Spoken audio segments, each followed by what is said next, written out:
Uprkos savremenim trendovima, ramazanska pitarka, pecivo koje se sprema samo za vreme ovog svetog muslimanskog meseca i to samo od brašna, vode i kvasca, i dalje se na tradicionalni način dobija još samo u nekoliko prizrenskih pekara. Ovdje ti je vrućina, velika vrućina. 300 stepena treba da bude vrućina za pitarke. 350 treba da bude vrućina. Od kada vi radite ovaj posao? Ja imam već 25 godina, od kad sam završio srednju školu, radimo ovdje u pekaru. Imate mnogo više sada posla za vreme Ramazana? Ovaj mjesec jes. Ovaj mjesec jes. Jer ima vrućina, ako ste navikli na vrućinu? Mora se. Ovo je sve na drva, je tako? Sve na drva, sve prirodno. Sve je prirodno, nema ništa artificijalno. Ovo je porodična pekara koju je otvorio njihov predak pre više od 150 godina. A sada, za vreme Ramazana, od 14 do 20 sati, kada se spremaju pitarke, angažuju se i stariji članovi. Svaki majstor ne može to da uradi. Praktično, sad, u mnogim mjestima se upotrebljava, ali kao proizvodno se nigde ne se upotrebljavaju pitarke. Jer ostao još to je stara tradicija. Još sam ovdje u Prizrenu. Da, molim? Još sam ovdje u Prizrenu, ostala ova tradicija, tako? Da, svuda mislim, kaže da može da radi, ali nije, u ovom kvalitetu nije. A od čega se pravi ova prizrenska pitarka? Pitarka od vode, brašna, kvasa i drugog adektiva nema ništa, nikako praška nema ništa. Da li raste interesovanje za ove pitarke u posljednje vreme, posljednjih godina, ili kakva je situacija? Pa nije, još pogotovo u nekim mjestima i propao to je. A u nekim mjestima tradicija ide još tako. Samo u Prizrenu ovo je tradicija? Da. Samo u Prizrenu, nema ni... Ali ja vidim ovdje ima dvije vrste pitarke, ove nepunjene i punjene. U čemu je razlika? Razlika je u ono što su punjene. To donese sam onaj kupac. A ovaj praznik ne treba ništa, samo kupuje. A ono koje, mislim sad momentalno, kao što je doneo drug, on doneo iz kući svoj materijal. I koliko košta ove pitarke, koliko je po komadu? Po komadu je 35 sa punjenim, 30 praznim. Da li se od ovoga može živjeti? Pa faktično može i ne može, ali kad nemamo drugog uslova, jer svake godine već sve više raste troškovi, a zanat kao zanat otpada. Da li ste vi negdje radili drugdje ili samo ovdje? Ne, samo ovdje. Samo u proizvodnju. Dakle, tradicija iz Hasa se nastavlja, vi ste uglavnom pekari. Da, jeste isto. Od kada je počeo taj zanat kod vas u Hasu? Znate šta je, ne znam i ja kad je počeo. Pošto isto se bavim ja sa tim zanatom, već imam 72 godine sa isto zanatom. Ostavljam 10 godine djetinjstva, pa sve ostale godine u zanatstvu pekara. Koliko ja znam, ovdje u Prizrenu samo ima 2 ili 3 pekare koje na ovaj prirodan način proizvode ove pitarke. Sad oni proizvodi i na parne pekare, ali nije ukusan kao ove u drva kao ono. Jer faktično to je druga proizvod, ona da je drugi proizvod. I tako pogotovo ja imam i završenu srednju školu učeniku proizvod za pekara. Svako ovdje ima svoj deo posla, a proces dobijanja pitarki počinje u susednoj prostoriji. Ovo je tjesto za pitarke, ramazanske pitarke.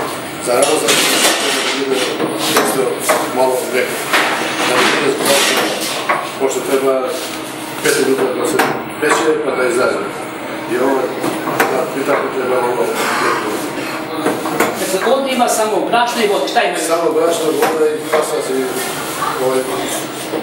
sol. Drugo ništa. Posle ovoga? Posle ovoga treba da se dođemo još. Da pravimo ovakve potrubne. Posle tamo da nosimo kod pekare, da se malo otvore, a da se postave jaja i ovo. Koliko vi ovaj posao radite? Ja radim 45 godina. Kako stvari stoje, može lako ova generacija da bude posljednja koja se u ovoj familiji na ovaj način bavi pekarstvom. Sa ovim zanatom bavila se cijela regija Hasa, jer je takav teren da nemamo od čega da živimo. Tako i sa mnom, ali sadašnji mladi ne žele više da se bave ovim zanatom. Tako je i sa mojom decom, neće oni da žive kao mi. Da bi hleb i druga peciva bila gotova, ustajemo u 2 posle ponoći, a spavamo onda preko dana kada se zapravo i odvija život. Što se približava vreme iftaru, dakle prestanku posta, u pekari se povećava gužva. Sve veći broj građana kupuje ili donosi dodatke za pitarke. Obično je to meso, jaja, meki sir ili urda, a Prizrenci to zovu džiza. Doneo sam dodatak za pitarke, jer su ovo najbolji majstori u gradu. Imaju dugu tradiciju i što je još bitnije, to rade prirodnim putem, dakle na drva, kao pre više stotina godina. Zato je ovde velika gužva, jer ljudi prepoznaju i kvalitet i tradiciju. Ja pamtim za ove moje godine, verovatno i mnogo ranije, da se za sveti mesec Ramazana jedu pitarke za iftar, za ramazanske večere. I te pitarke nisu one svakodnevne, nego su posebne za Ramazana, posebne i za Prizren, koliko ja znam. Jer se obično meštani Prizrena dođu rano pred pekaru, u redovima čekaju svoj red da bi smesu koju su pripremili, smesa se obično sastoji da od jaja, džize i maslaca.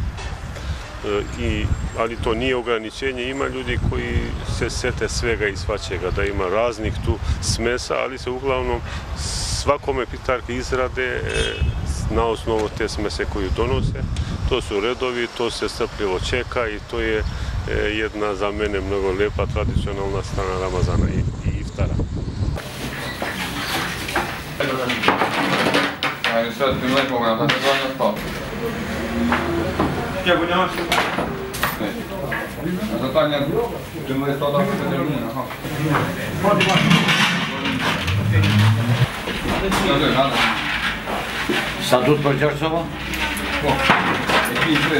Pitajke to je arapskog ime, znači nešto pritisnuti. Znači ono se pritisne u sredini, kako ste vidjeli, kako kolega snimao, i tu stavlja se onaj materijal koji ste doveli vi da stavlja.